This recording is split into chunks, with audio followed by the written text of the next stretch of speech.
इनके ऊपर शराब फरोशी की FIR है। अगर हम गिल्टी हैं तो हमें सजा दी जाए। मामला ये था, पीछे एक बिल्डिंग बनी थी, जिस बिल्डिंग में शहजाद वाजों वाला एक बासर इंसान है, बदमाश इंसान है, और मेरे कपड़े खींचे गए थे। उसके बाद ये सारा वो जगह वाला तनाज़ा था जी, से उस जगह के तनाज़े पे जो रात को 2:30 से 3 बजे का टाइम था, 20 से 25 पुलिस एहलकार इसके साथ मौजूद थे। ये आकर इसे सबसे पहले CCTV हमारे जो कैमरे उनके रुख मोड़े हैं, उसके बाद इसने गली की लाइट बंद की है, बैल दी है, और उसके बाद इसने वालदा से जिस तरह बदतमीजी से बोलते हैं उनका दरवाज़ा खोलें, हमने सुलह नहीं करने। कहता फिर बीबी तुझे नहीं पता तेरे साथ क्या क्या होगा। डकैतों की तरह तो ये खुद हमारे घर में दाखिल हुआ है। उन्होंने तो सीधा कहा कौन है मैं, उठे यहाँ से, मैं आपको सीधी गोलियां मारूंगा। 40,000 रुपये SHO ने भी उससे लिया और उसकी पुष्पनाई कर रहा है वो। मैं किसी की बेटी थी, मेरे साथ ये जुल्म किया आपने। रो रो के चीख चीख के कह रही हूँ कि मेरी अपील है कि मुझे इंसाफ दिया जाए। मैं खुद को आग लगाऊंगी आप लोगों के दफ्तर के बाहर आकर, तब आप लोगों को पूरा यकीन होगा। अस्सलाम वालेकुम, डेली धरती के साथ मैं हूँ आपका मेज़बान रेहान। नाज़रीन, मेरे साथ एक खातून मौजूद हैं जो कि मुबैना पुलिस ज़्यादती का शिकार है। इनके ऊपर शराब फरोशी की FIR है। क्या मामला है इनसे जानते हैं। अस्सलाम वालेकुम। वालेकुम अस्सलाम। आप सबसे पहले तो मुझे ये बताइएगा कि आपके ऊपर ये जो FIR हो गई है शराब बेचने की, बेचती हैं आप? ऐसा कुछ भी नहीं है, ठीक है। हमने यहाँ पे तकरीबन 50 साल हो गए हम यहाँ पे रह रहे हैं अल्हम्दुलिल्लाह, और ऐसा महल्लेदार हैं सारे, सब लोग यहाँ पे रहते हैं। मैंने तो वो वहाँ पे CCTV पे भी जब मैं पेश हुई उनको भी मैंने यही कहा है कि आप अच्छे तरीके से वेरीफाई करें, ठीक है, जिस तरह से मर्ज़ी वेरीफाई करें।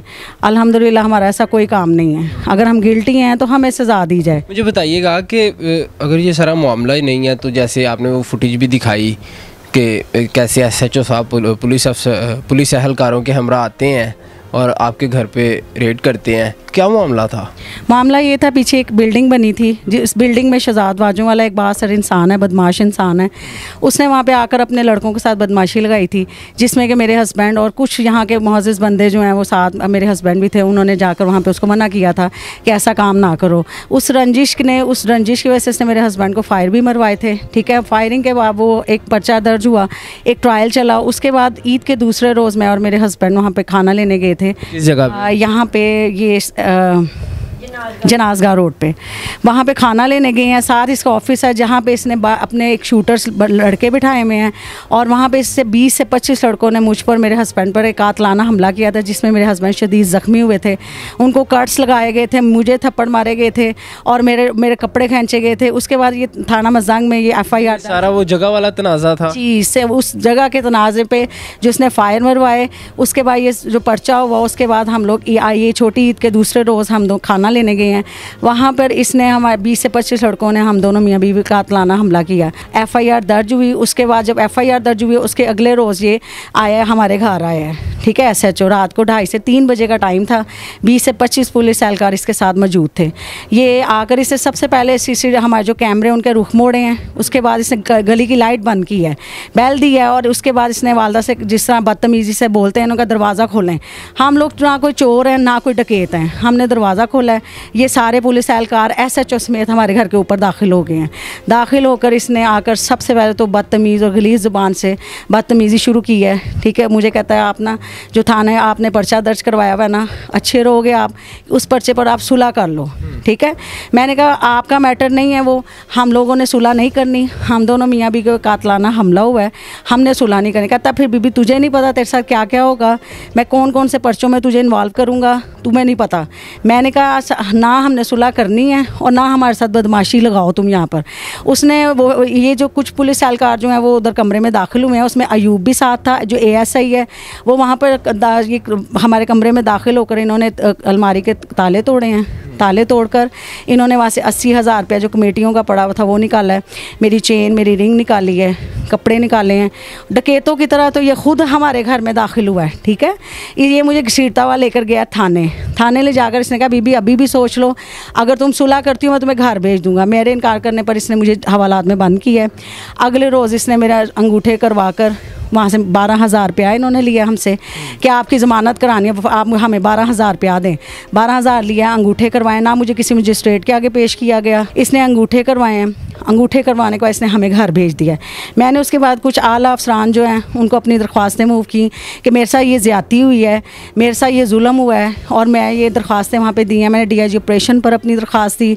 वहाँ पर जब मैं पेश हुई अपनी वालदा के साथ, वहाँ पे तो हम लोग, मेरा भाई बैठे हुए हैं, ठीक है। यहाँ तो होता है उन्होंने मेरा कोई मौक़िफ़ सुना हो, मेरी कोई दाद रसी की हो, मुझे कोई इंसाफ दिलाने की उम्मीद दिलाई हो। उन्होंने तो सीधा कहा, कौन है मैं, उठे यहाँ से, मैं आपको सीधी गोलियाँ मारूंगा। आपको ऐसा कहा गया? मुझे DIG ऑपरेशन पर जो नासिर अली रिजवी की जगह पर डोगर साहब सुन रहे थे वहाँ पर बैठकर, उन्होंने मुझे इसी तरह से कहा कि उठो यहाँ से, चले जाओ, मैं आपको नहीं पता कौन कौन से मुकदमात, और आपको जेल में भेजूँगा आपको। मैंने वहाँ पर उठकर उनको सीधा कहा था, मैं कहा सर मैं गिल्टी हूँ, अगर हमारा ये काम है, ये काला धंधा हमारा साबित हो जाता है, आप मुझे सीधी गोलियाँ मारिएगा, नहीं तो फिर इस दरिंदे के ख़िलाफ़ एक्शन लेना। अगर मेरी बेगुनाही साबित होती है तो फिर इस दरिंदे के ख़िलाफ़ कोई कार्रवाई करें। मामला शुरू हुआ था, वो जो जगह का तनाज़ा था, आपको बिल्डिंग नहीं बनने दे रहे थे, और वो फिर SHO साहब तक आ गया, फिर आपके ऊपर पर्चे हो गए, तो फिर आप CCPO पेश हुई। जी बिल्कुल, ये सारा मामला वो बिल्डिंग की वजह से, हम लोग नहीं, कुछ और भी बास जो यहाँ पे मौजिज़ बंदे हैं वो उस बिल्डिंग में जाकर उन्होंने मना किया था। वो बड़ा बाअसर इंसान है, शहजाद बाजू वाला, मशहूद भट्ट जो है उसका मशहूर शूटर है, ठीक है। ऑलरेडी वहाँ पे सरेआम जुआ चाह रहा है वो, एक कहते हैं ना गंदा गलीज़, और वहाँ पे बाअसर इंसान बना हुआ है पूरा, वो मोहल्ला जो है ना उसके खौफ व रास में है, वो इस तरह का बाअसर इंसान है, ठीक है। 40,000 रुपये SHO ने भी उससे लिया और उसकी पुष्पनाई कर रहा है वो। अभी आपका केस कहाँ पर रुका हुआ है? मैंने CCPO पे दोबारा, मैं जब DIG ऑपरेशन पर मेरे साथ ये गुफ्तगू की गई, मैं CCPO के पास पेश हुई बड़ी उम्मीद लेकर कि मुझे कोई इंसाफ यहाँ से मिलेगा। मैं बड़ी उम्मीद के साथ वहाँ पे अपनी वालदा के साथ पेश हुई। उन्होंने जो नीचे इन्वेस्टिगेशन दी गई ताहिर को, उन्होंने वहाँ पे पूरी इन्वेस्टिगेशन की। 10 से 15 दिन के बाद उन्होंने वहाँ पर मुझे बुलाया, जिसमें कि SHO के आमने सामने हमारी टॉक हुई। मैंने उनको भी, DSP साहब को भी यही कहा जो उस वक्त वो इन्वेस्टिगेशन कर रहे थे। मैंने कहा सर एक बात सुन लें, अगर मैं इस पूरे मामले में कहीं गिल्टी हूँ, या मैं ये कह रहा है ये 2:30 से 3 बजे मैं रात को गली में खड़ी होकर शराब बेच रही थी, सबसे पहले तो ये फुटेजेस देखे, मैंने वहाँ पे फुटेजेस दिखाई हैं उनको। मैं कहा सर ये देखें खुद किस तरह से ये हमारे घर के अंदर दाखिल हो रहा है। उन तमाम तर सबूत महल्लेदार पेश हुए वहाँ पर, उनके स्टाम्प पेपर ये मेरे पास मौजूद हैं, ये सब कुछ वहाँ पर लगे हुए हैं, ठीक है। उन तमाम तर बातों के बावजूद CCPO साहब या वो जो जिन्होंने मेरी इन्वेस्टिगेशन की है, आप लोग भी इंसान हैं, आपके घरों में भी माएँ बेटी हैं। मैं देखूंगी कि जिस वक्त ये मेरे पर्चा आपकी किसी माँ बेटी पर दिया जाएगा, मैं देखूंगी कि आप कहाँ कहाँ इंसाफ लेने भागेंगे। मैं किसी की बेटी थी, मेरे साथ ये जुल्म किया आपने, मैं सब कुछ पेश करती रही वहाँ पर कि ये देखें मेरी बेगुनाही, चीख चीख कर मैंने इनको बताया, ठीक है। लेकिन उसके बावजूद ये हुआ मेरे साथ, ठीक है, और मुझे कोई इंसाफ नहीं दिया गया। CCPO साहब जो आपने लिखा है उसमें तो आपने SHO को टोटली निकाल दिया है।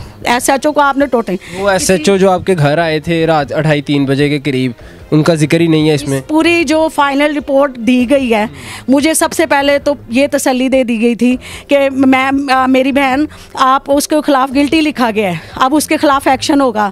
मैं 10 दिन इनको कॉलें करती रही, मैंने 1787 जो IG साहब खुद सुनते हैं, मैंने तकरीबन 8 से 9 बार वक्फे से वहाँ पर भी कॉल की, अपनी कंप्लेंट्स दर्ज करवाई कि मेरे साथ कोई इंसाफ नहीं हो रहा, मुझे खुदारा इंसाफ दिलाया जाए, अगर मैं गिल्टी हूँ मुझे सज़ा दें। कुछ अच्छे अफसर भी बैठे हुए हैं, वो ये देखें सुने, लेकिन CCPO साहब पे जो मेरी इंक्वायरी हुई है ये आप खुद देख सकते हैं सब कि इसमें टोटली SHO को तो निकाल ही दिया गया है। यही लिखा गया जी कि यहाँ पे हमें किसी ने कॉल की, बीबी वहाँ पे गली में शराब लेकर खड़ी थी, अगर फौरी रेड की जाए तो पकड़ी जा सकती है। मेरे पास CCTV फुटेज मौजूद हैं। ये SHO जिस तरह से हमारे घर के नीचे दाखिल हुआ है, इसने लाइट्स ऑफ की हैं, कैमरों के रुख मूव किए हैं, वो मेरे पास तमाम तर फुटेजेस मौजूद हैं। इस रिपोर्ट में ये भी लिखा गया कि आपके जो हस्बैंड है वसीम, वो शूटर हैं, लिस्टेड शूटर। मेरे हस्बैंड अल्हम्दुलिल्लाह कोई शूटर नहीं है। जब से ये SHO आया है वो 1 महीना 2 महीने हो गए हैं, उसी वक्त इस लिस्ट में नाम आना था। क्या उससे पहले जो SHO यहाँ पे तैनात हुए हैं वह उनको नहीं पता था यहाँ पे शूटर रहते हैं, उनको नहीं पता था भाई यहाँ पे शराब होती है। कौन सा SHO है या कौन सा DSP है कि उसके इलाके में ये गंद हो रहा है और वो उन तक नहीं वो बात पहुँचेगी। आपके हस्बैंड करते क्या हैं? मेरे हस्बैंड बाहर स्पेन से आए हैं बेटे, वो यहाँ पर आए हैं। वो जाहिर सी बात है कि वो ये जो शूटर्स होते हैं वो घरों में नहीं रहते, वो अल्हम्दुलिल्लाह अपने बीवी बच्चे अपनी वालदा के साथ रहते हैं, ठीक है। ये जब से SHO आया ना, ये इसने आके उनके शूटरों की लिस्ट में नाम लिखा, ठीक है। पर्चे अगर होते हैं तो वो मर्दों के ऊपर होते हैं, घर की औरतें और माएँ बेटियाँ उठाकर नहीं लेके जाते, मर्दों के ऊपर होते हैं, ठीक है।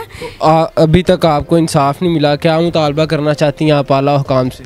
मैं जो अच्छे अफसरान हैं आला हुकाम से, ठीक है, मैं यही अपील करना चाहती हूँ कि मुझे इंसाफ दिया जाए, खुदारा मुझे इंसाफ दिया जाए। ये जो पर्चा इसने मेरे पर एक गंदा गलीज़ और घटिया पर्चा मुझ पर और मेरे बच्चों पर, मासूम बच्चों पर जो दाग लगाया इसने, मेरे एक घटिया दाग लगाया है। मेरी आला अफसरान से अपील है और मैं रो रो के चीख चीख के कह रही हूँ कि मेरी अपील है कि मुझे इंसाफ दिया जाए। मैं ख़ुद को आग लगाऊंगी आप लोगों के दफ्तर के बाहर आकर, तब आप लोगों को पूरा यकीन होगा कि हमारा ऐसा कोई काम नहीं, हम जल्दी पुश्ती यहाँ के रहने वाले हैं।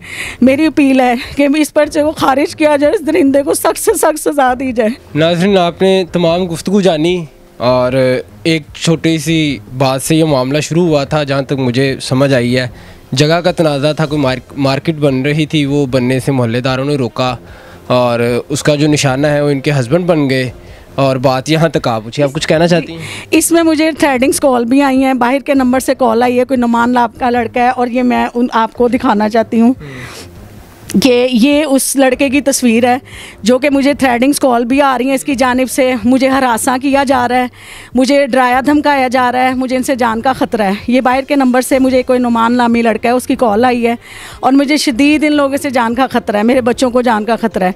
जी नाज़रीन, आपने तमाम गुफ्तगू जानी और हमारी भी अपील है आला हुकाम से, आला अफसरान से कि इनकी दादरसी की जाए और तमाम जो मामलात हैं उनको देखा जाए, मेरिट पे सॉल्व किया जाए और जो भी रिज़ल्ट होगा वो फिर अगर ये गिल्टी होते हैं तो इन्हें सज़ा दी जाए और अगर ये बेगुनाह हैं तो इनके पर्चे खारिज किए जाएं ताकि ये अपनी ज़िंदगी जो है वो मामूल के मुताबिक गुजार सकें। अपनी राय से कमेंट सेक्शन में ज़रूर आगाह कीजिएगा। मुझे दीजिएगा इजाज़त। अल्लाह निगहबान।